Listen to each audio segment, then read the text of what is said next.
ሲኖሩ በዚህ ዓለም ሕይወት አትደገም ዕድሜ አንዴ ነውና እስከ ሶስት ክፍልፋዮችን እና አስርዮሽን ማስላት መደመር መቀነስ ማባዛት ማካፈል በሰፊው የምናይበት ምዕራፍ ሲሆን ዛሬ ይዤላችሁ የመጣሁላችሁ ክፍልፋዮችን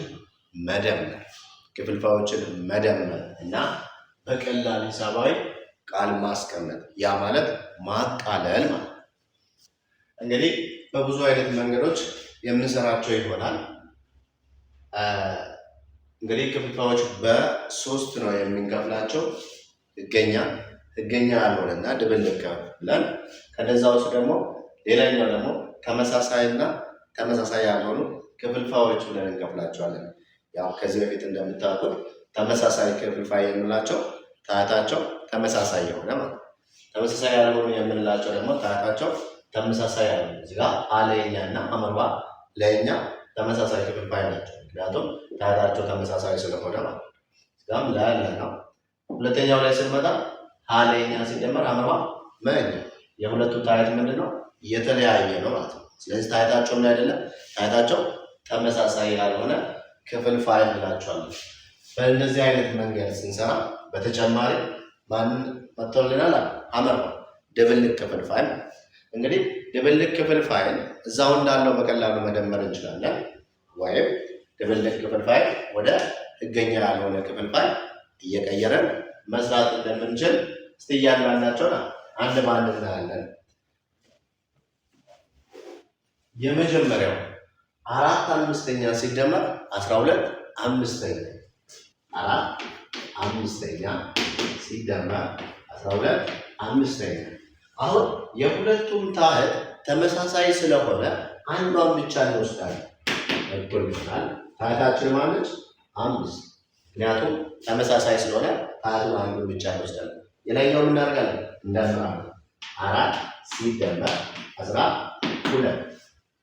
4 ሲደመር 12 16 15ኛ ይሆናል። 16 15ኛ እዚህ ጋር ምን ይላል? በቀላል ሂሳባዊ ቃል ማስቀመጥ ይላል።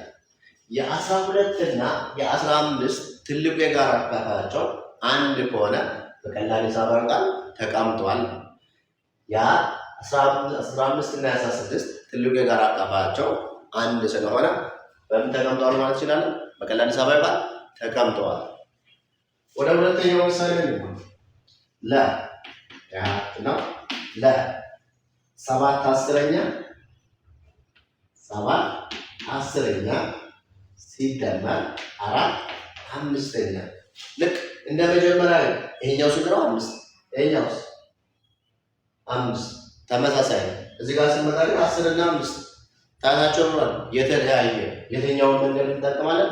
ሁለተኛውን መንገድ አ ሲባዛ በመ ሲደመር ለ ሲባዛ በአመርባ ሲካፈል ለ ሲባዛ በመ ወይም ወደ ምን እንሄዳለን? ታህታቸውን ምን በማድረግ ወደ ማመሳሰል እንሄዳለን። ታህታቸውን እንዴት ማመሳሰል እንችላለን? ታህታቸውን ማመሳሰል የምንችለው የሁለቱ ላዕሎችን ትጋብ በመፈለግ ነው። ወይም ሌላኛውን መንገድ በቀላሉ አሳያችኋለሁ። 7/10 ሲደመር 4/5 ምንድን ነው የምናደርገው? 7 ሲባዛ በ5 7 ሲባዛ በ5 ሲደመር 10 ሲባዛ በ4 ሲካፈል 10 ሲባዛ በ5 እናደርጋለን። 10 ሲባዛ በ5 አሁን 7 ሲባዛ በ5 ስንት መጣ? 35 ሲደመር 10 ሲባዛ በ4 40 ሲካፈል 10 ሲባዛ በ5 50 ይመጣል። 35 ሲደመር 40 75 ይመጣልናል። 50 75 50ኛ አሁን 75 50ኛ መጣ። 75 50ኛ በቀላል ሂሳባዊ ጋር ተቀምጧል? አልተቀመጠም። ምክንያቱም የ75 እና የ50 ትልቁ የጋራ አካፋያችን ምን አይደለም? አንድ አይደለም። ትልቁ የጋራ አካፋያችን አንድ ከሆነ በቀላል ሂሳባዊ ጋር ተቀምጧል ማለት እንችላለን። ግን 75 እና 50 የጋራ አካፋይ አላቸው። የጋራ አካፋያቸው 5 ነው፣ 25 ነው። ሁለቱም ለስንት መካፈል ይችላሉ? ለ25 መካፈል ይችላሉ። ስለዚህ ትጋቸውን በምንድን ነው የምንፈልገው? የ75ንና በዚህኛው መንገድ መፈለግ እንችላለን። ምናቸው ትጋ አቸው 75 50። እንግዲህ ትጋቸውን ስንፈልግ ለሁለቱ ለ50 እና ለ75 የጋራ አካፋይ የሆነውን ነው የምንወስደው። ለ50 እና ለ75 የጋራ አካፋይ።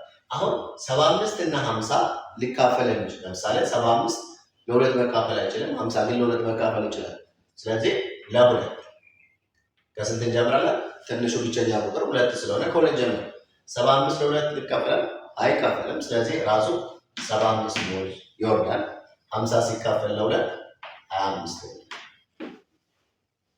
አሁን እችኛዋ ሁለት 75 እና 50 ስላላካፈለች የጋራ አይደለችም ማለት ነው። አንወስዳትም፣ የጋራ አይደለችም። ወደ ማን እንሄዳለን? አሁን ቀጣይ እዚህ ውስጥ አሁን ለሁለት መካፈል የሚችላል የለም። ነገር ግን ቀጣዩ ብቸኛ ቁጥር ማን ነው? 3 ለ3 እንሄዳለን። 75 ሲካፈል ለ3 ስንት ይመጣልናል? 25። 25 ለ3 ይካፈላል? አይካፈልም። ስለማይካፈል ራሱ ስንት ይሆናል? 25። መካፈል ካልቻለ ራሱ እንደሆነ ይወርዳል። አሁን ይሄኛው 3 75 እና 25ን ሁለቱንም አላካፈለም። ስለዚህ ይሄኛውን አንወስደውም ማለት ነው። 3 አሁን ምን እናደርጋለን? ለስንት? ለ5። ምክንያቱም 25 ለስንት መካፈል አይችልም? ለ3 መካፈል ስለማይችል። ምክንያቱም ቀጣዩ ብቸኛ ቁጥር ማን ነው? 5 ስለሆነ 25 ለ5 5 25 ለ5 5። አሁን እችኛው 5 ሁለቱንም 5 እናደርጋለች፣ አካፍላለች። እችን እናከባታለን 5 ምክንያቱም የጋራ አካፋይ ስለሆነች። አሁንም እነዚህ ሁለቱ 5ቶች ለስንት መካፈል ይችላል? ለ5 1 ጨረሰ። ማን አለ? 5። ስለዚህ እነዚህ ምን ማለት ነው? ማባዛት ነው። ትጋ እኩል ይሆናል 5 ሲባዛ 5 ወይ 5 ኃይለ ቁጥር 2። 5 ኃይለ ቁጥር 2 ማለት ስንት ነው? 25። ስለዚህ ምን እናደርጋለን? 75 25ኛ ሲካፈል ለ25 25ኛ ያ ምን ለማድረግ ነው? ለ25 ያካፍል ነው። በቀላል ሂሳብ ያውቃል ማስቀመጥ ስላለበት ተቃሎ መቀመጥ ስላለበት 75 ሲካፈል ለ25 3 ይሆንልናል። 50 ሲካፈል ለ25 2።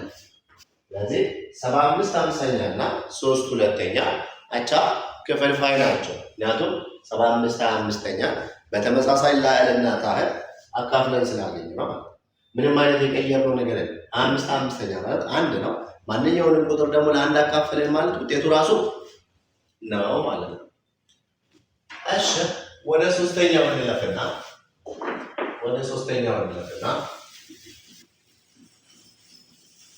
ሶስተኛው ሁለት ሙሉ። እሺ ወደ ሶስተኛው ከማለፋችን በፊት ይሄኛውን ልቀጥልላችሁ። ሌላኛው 7 10ኛ እዚጋ መንገድ ሁለት እንበልና 7 10ኛ ሲደመር 4 5ኛ።